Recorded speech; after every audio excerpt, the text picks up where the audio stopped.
Waves and sound എന്ന chapter ആണ് നമ്മൾ ഇന്ന് ഡിസ്കസ് ചെയ്യുന്നത്. Waves. A wave is a disturbance that propagates energy from one point to another without any net transport of matter. മാറ്ററിന്റെ transport ഇല്ലാതെ എനർജിയുടെ transportation, അതായത് എനർജി എന്ത് ചെയ്യുന്നു, ഒരു പോയിന്റിൽ നിന്ന് മറ്റൊരു പോയിന്റിലേക്ക് പ്രൊപ്പഗേറ്റ് ചെയ്യുന്നു. ആ ഒരു ഡിസ്റ്റർബൻസിനാണ് നമ്മൾ സാധാരണ വേവ് എന്ന് പറയാം, അല്ലെ? Wave is A disturbance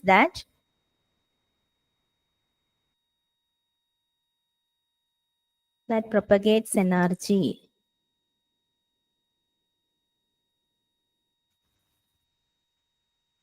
from one point to another without any net transport of matter. Okay. ഇനി വേവ്സ് നമുക്ക് പല തരത്തിലുള്ള വേവ്സ് ഉണ്ട്, അല്ലെ? ടൈപ്സ് ഓഫ് വേവ്സ് ഏതൊക്കെയാ? മെക്കാനിക്കൽ വേവ്സ് ഉണ്ട്, മെക്കാനിക്കൽ വേവ്. പിന്നെയോ ഇലക്ട്രോ മാഗ്നറ്റിക് വേവ്,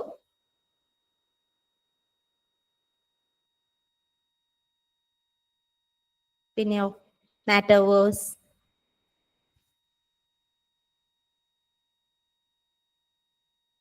ഇങ്ങനെ കുറെ ടൈപ്സ് വേവ്സ് ഉണ്ട്, അല്ലെ? ഇനി മെക്കാനിക്കൽ വേവിനെ തന്നെ നമുക്ക് വീണ്ടും രണ്ടായിട്ട് ക്ലാസിഫൈ ചെയ്യാം. എങ്ങനെയാ? Mechanical waves can be classified into two. ഇതൊക്കെ ട്രാൻസ്വേഴ്സ് വേവ് എന്നും ലോഞ്ചിറ്റ്യൂഡിനൽ വേവ് എന്നും, അല്ലെ? ട്രാൻസ്വേഴ്സ് വേവ് എന്നും ലോഞ്ചിറ്റ്യൂഡിനൽ വേവ് എന്നും ഒക്കെ പറയാം. ട്രാൻസ്വേഴ്സ് വേവ് എന്ന് പറഞ്ഞു കഴിഞ്ഞാൽ ട്രാൻസ്വേഴ്സ് വേവ്സ് ആർ ഡിസ്റ്റർബൻസ് എങ്ങനെയായിരിക്കും? Perpendicular to the direction of propagation. Direction of പ്രൊപ്പഗേഷന് പെർപെൻഡിക്കുലർ ആവുന്ന വേവ്സിനെയാണ് നമ്മൾ എന്ത് പറയാ? ട്രാൻസ്വേഴ്സ് വേവ്സ് എന്ന് പറയാ. പാരലൽ ആയിട്ട് പോകുന്ന വേവ്സ് ആണെങ്കിൽ എന്ത് പറയും? ആ ഡയറക്ഷൻ ഓഫ് പ്രൊപ്പഗേഷന് പാരലൽ ആണെങ്കിൽ, waves direction of propagation parallel ആണെങ്കിൽ നമുക്ക് എന്ത് പറയാം? അത് ലോഞ്ചിറ്റ്യൂഡിനൽ വേവ്സ് ആണെന്ന് പറയാം. Okay. Transverse waves propagate in solids only. Transverse waves propagate in solids only. Longitudinal waves propagates in solids, liquids, and gas. Okay.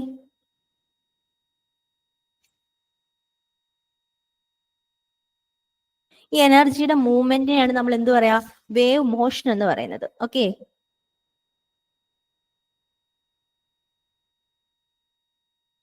പിന്നെ നമുക്ക് വേവ് ഇക്വേഷൻ ഉണ്ട്. Wave equation, wave V is equal to nu lambda. V is equal to nu lambda. ഇതിനെയാണ് നമ്മൾ എന്തറിയപ്പെടുക? Wave equation എന്ന് പറയുന്നത്. Wave equation, വേവിന്റെ ഏറ്റവും പ്രധാനപ്പെട്ട ഇക്വേഷൻ ആണ് V is equal to nu lambda. New എന്ന് പറഞ്ഞാൽ എന്താണ്? New is the frequency. Frequency F lambda എന്ന് വേണമെങ്കിലും പറയാം. V is equal to F lambda എന്ന് വേണമെങ്കിലും കൊടുക്കാം. ഓക്കെ. എഫ് ന്യൂ അല്ലെങ്കിൽ എഫ് എന്ന് പറയുന്നത് ഫ്രീക്വൻസി ആണ്. പിന്നെയോ ലാംഡ എന്ന് പറഞ്ഞു കഴിഞ്ഞാൽ അറിയാം വേവ് ലെങ്ത് ആണ്. ഓക്കെ. പിന്നെ ടി എന്ന് പറഞ്ഞു കഴിഞ്ഞാൽ ടൈം പീരീഡ് ആണ്.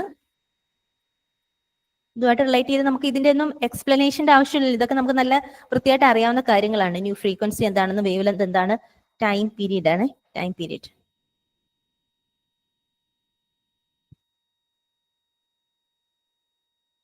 എന്ന് പറഞ്ഞാൽ ടൈം പീരീഡ്. ഓക്കെ. എ എന്ന് പറഞ്ഞു കഴിഞ്ഞാൽ ആംപ്ലിറ്റ്യൂഡ് ഓഫ് ദ വേവ്.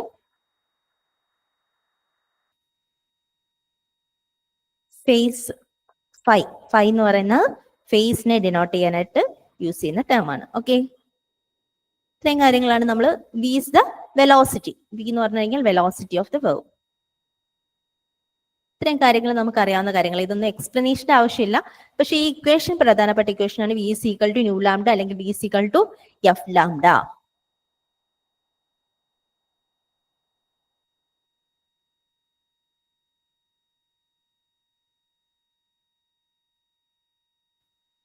പിന്നെ ഒരു പ്രൊപ്പഗേറ്റിംഗ് വേവിന്റെ ഒരു ഇക്വേഷൻ ഉണ്ട്. എന്തായിരുന്നു വേവ് ഇക്വേഷൻ നമ്മൾ പഠിച്ചിട്ടുള്ളത്?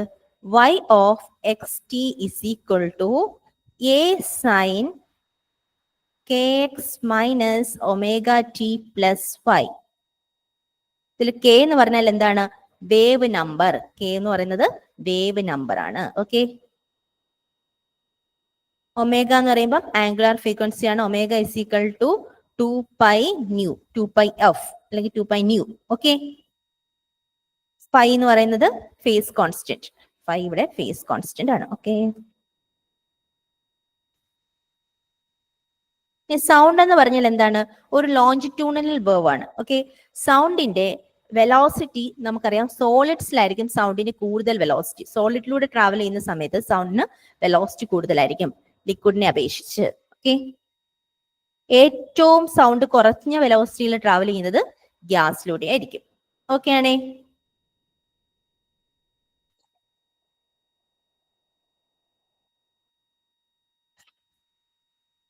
ഇനി ഒരു മീഡിയത്തിലൂടെ പോകുന്ന സൗണ്ടിന്റെ സ്പീഡ് കണ്ടുപിടിക്കാൻ, speed of sound in a medium, ഒരു മീഡിയത്തിലൂടെയുള്ള സൗണ്ടിന്റെ സ്പീഡ് കാണാനുള്ള ഇക്വേഷൻ ഉണ്ട്. V is equal to root of beta by rho, അല്ലെങ്കിൽ ബി ബൈ റോ എന്ന് കൊടുക്കാം. ബി എന്നോ ബീറ്റ എന്നോ ഒക്കെ യൂസ് ചെയ്യാറുണ്ട്. എന്തിനാ? Bulk modulus.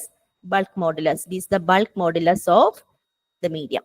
ഏത് മീഡിയത്തിലൂടെയാണോ സൗണ്ട് ട്രാവൽ ചെയ്യുന്നത് ആ മീഡിയത്തിന്റെ ബൾക്ക് മോഡുലസ് ആണ് എന്ത് കൊടുത്തിരിക്കുന്നത്? ബി എന്ന് കൊടുത്തിരിക്കുന്നത്. ഓക്കെ, റോ എന്ന് പറഞ്ഞാൽ density of the medium. Density of the medium മനസ്സിലാവുന്നുണ്ടേ? Yes, miss. Okay,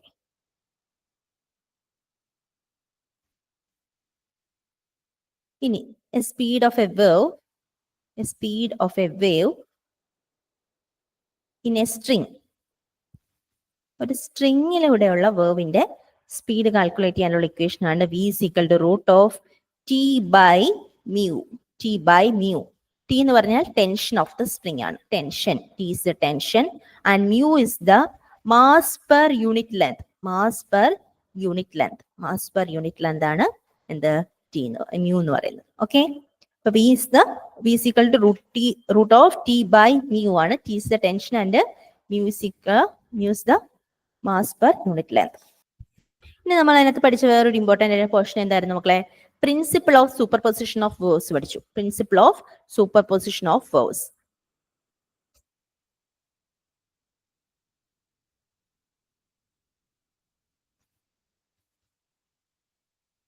principle of superposition എന്താ പറയുന്നത്?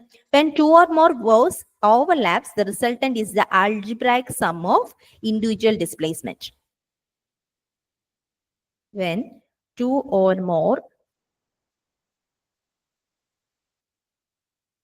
verbs overlaps, the resultant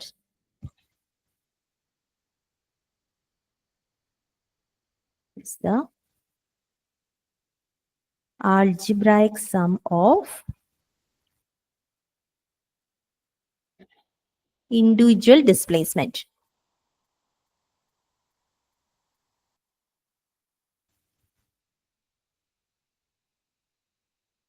y is equal to y1 plus y2. എത്ര എണ്ണം ഉണ്ടോ അങ്ങനെ പോകുമെന്ന് പറഞ്ഞു. y1 plus y2 plus x up to yn. ഇതാണ് principle of superposition of words എന്ന് പറയുന്നത്. ഈ പ്രിൻസിപ്പിൾ ഓഫ്, അതായത് ഒരു രണ്ട് വേർഡ്സ് സൂപ്പർ ഇമ്പോസ് ചെയ്യുന്നതിന്റെ ഫലമായിട്ടാണ് നമുക്ക് കിട്ടുന്ന കാര്യങ്ങൾ എന്തൊക്കെയാണെന്ന് അറിയോ? കൺസ്ട്രക്റ്റീവ് ഇന്റർഫറൻസ് ഉണ്ടാവും.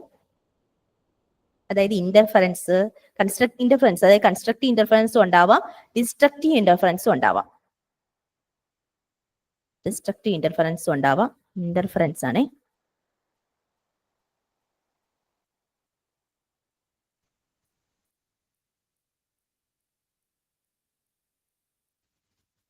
Constructive interference. അതുപോലെ തന്നെ എന്തുണ്ടാവാം? Destructive interference.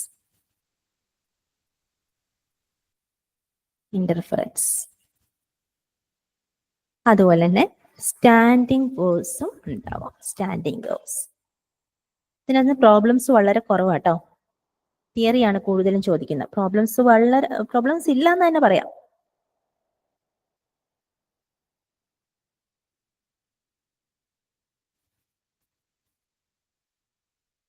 ഇനി ഇങ്ങനെയാണ് ഒരു സ്റ്റാൻഡിങ് വേർവ് ഫോം ചെയ്യുന്നത്. സ്റ്റാൻഡിങ് വേർവ് ഉണ്ടാവണമെങ്കിൽ എങ്ങനെയായിരിക്കണം? രണ്ട് വേർഡ്സുകൾ സെയിം ഫ്രീക്വൻസിയും സെയിം ആംപ്ലിറ്റ്യൂഡും ഉള്ള രണ്ട് വേവ്സ് ഓപ്പോസിറ്റ് ഡയറക്ഷനിൽ വന്ന് സൂപ്പർ ഇമ്പോസ് ചെയ്യുമ്പോഴാണ് അവിടെ സ്റ്റാൻഡിംഗ് വേവ്സ് ഫോം ചെയ്യുന്നത്. That is standing waves is formed by the superposition of two waves travelling in opposite directions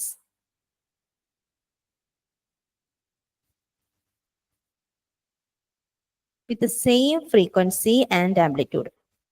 ഇനി ഇതിന്റെ ഫ്രീക്വൻസി കാണാൻ ഒരു ഇക്വേഷൻ ഉണ്ട്. Frequency of standing waves is equal to NV by 2L എന്ന് പറയും. NV by 2L.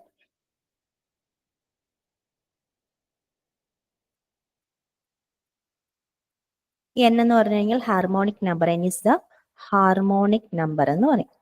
ഇനി notes ഉണ്ട്. Notes, അതായത് നോട്ട്സ് എന്ന് പറഞ്ഞു കഴിഞ്ഞാൽ ഒരു വേവിന്റെ ഡിസ്പ്ലേസ്മെന്റ് 0 ആകുന്ന പോയിന്റിനെയാണ് നമ്മൾ എന്ത് പറയാ? നോട്ട്സ് എന്ന് പറയാ. The points where displacement is 0. Displacement is 0 ആവുന്ന പോയിന്റിനെയാണ് നമ്മൾ എന്ത് പറയാ? നോട്ട്സ് എന്ന് പറയാം. ഡിസ്പ്ലേസ്മെന്റ് അപ്പൊ മാക്സിമം ആയാലും നമ്മൾ എന്ത് പറയും? ആന്റി നോട്ട്സ് എന്ന് പറയും. Antinodes. Points where displacement is maximum. ഇനി speed of sound in air. എയറില് സൗണ്ടിന്റെ സ്പീഡ് കാൽക്കുലേറ്റ് ചെയ്യാൻ ഒരു ഇക്വേഷൻ ഉണ്ട്. V is equal to 331 plus 0.6 into T. T എന്ന് പറഞ്ഞു കഴിഞ്ഞാൽ ടെമ്പറേച്ചർ ആണ് കേട്ടോ. T is the temperature in degree Celsius. In degree Celsius. Degree സെൽഷ്യസിലെ ടെമ്പറേച്ചർ ആണ് എന്താ T എന്ന് കൊടുത്തിരിക്കുന്നത്. അപ്പം എന്ത് പറയാം? Speed of the sound in air. എയറിലെ സ്പീഡ് എന്തിനെ ഡിപ്പെൻഡ് ചെയ്യുന്നു എന്നർത്ഥം? ടെമ്പറേച്ചറിനെ ഡിപ്പെൻഡ് ചെയ്യുന്നുണ്ട്. പക്ഷേ പ്രഷറിനെ ഡിപ്പെൻഡ് ചെയ്യുന്നില്ല. It is independent of pressure. Independent of pressure. പ്രഷറിനെ ഡിപ്പെൻഡ് ചെയ്യുന്നില്ല. ഓക്കെ, എന്തിനെ ഡിപ്പെൻഡ് ചെയ്യും? ടെമ്പറേച്ചറിനെ ഡിപ്പെൻഡ് ചെയ്യുന്നുണ്ട്. ക്ലിയർ ആയോ? ഇനി അടുത്ത് ഡോപ്ലർ എഫക്റ്റ്. ഡോപ്ലർ എഫക്റ്റ് എന്ന് പറഞ്ഞാൽ നമുക്കറിയാലോ എന്താ? അതായത് സോഴ്സും ഒബ്സർവറും മൂവ് ചെയ്യുന്ന ഒരു ടൈമിലാണ് നമ്മൾ ഡോപ്ലർ എഫക്റ്റ് ഫീൽ ആവുന്നത്. The apparent frequency heard by an observer when the source or observer is moving. സോഴ്സോ ഒബ്സർവറോ മൂവ് ചെയ്യുന്ന സമയത്ത്, അതായത് നമുക്കറിയാം നമ്മുടെ അടുത്തേക്ക് വരുന്തോറും സൗണ്ട് കൂടി കൂടി വരുന്നതായിട്ട് നമുക്ക് ഫീൽ ചെയ്യും അല്ലെ? അകന്നകന്ന് പോകുന്നതോറും സൗണ്ട് കുറഞ്ഞു കുറഞ്ഞു പോകുന്നതായിട്ടാണ് ഫീൽ ചെയ്യുന്നത്. അത് ഫീൽ ചെയ്യുകയാണ്. അല്ലാതെ ഇപ്പൊ നമ്മള് മുന്നിലേക്ക് വരുന്ന വാഹനം നമ്മുടെ അടുത്ത് വരുമ്പോൾ സൗണ്ട് കുറയ്ക്കുന്ന, അല്ലെങ്കിൽ നമ്മുടെ അടുത്ത് നിന്ന് പോകുമ്പോൾ സൗണ്ട് കുറയ്ക്കുന്നതാണോ? അല്ല. പക്ഷെ അത് നമുക്ക് ഫീൽ ചെയ്യുന്നതാണ്. അതൊരു അപ്പാരന്റ് ഫ്രീക്വൻസി, അതായത് നമ്മൾ ഒറിജിനൽ ഫ്രീക്വൻസി നിന്ന് നമ്മൾ വ്യത്യസ്തമായിട്ട് ഒരു അപ്പാരന്റ് ഫ്രീക്വൻസിയിൽ ഹിയർ ചെയ്യുന്നതാണ് അല്ലെ? അതായത് the apparent frequency heard by an observer. Apparent frequency heard by an observer when source or observer is moving. Okay. അപ്പൊ നമുക്ക് ഇവിടെ എന്തെടുക്കാം? F dash is equal to F into V plus or minus VO by V plus or minus VS.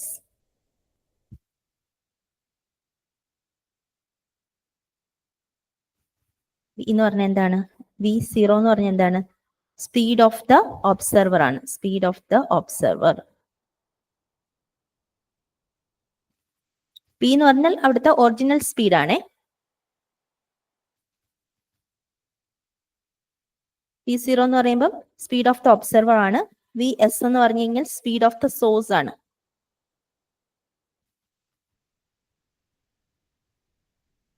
F എന്ന് പറഞ്ഞു കഴിഞ്ഞാൽ എന്താണ്? Actual frequency.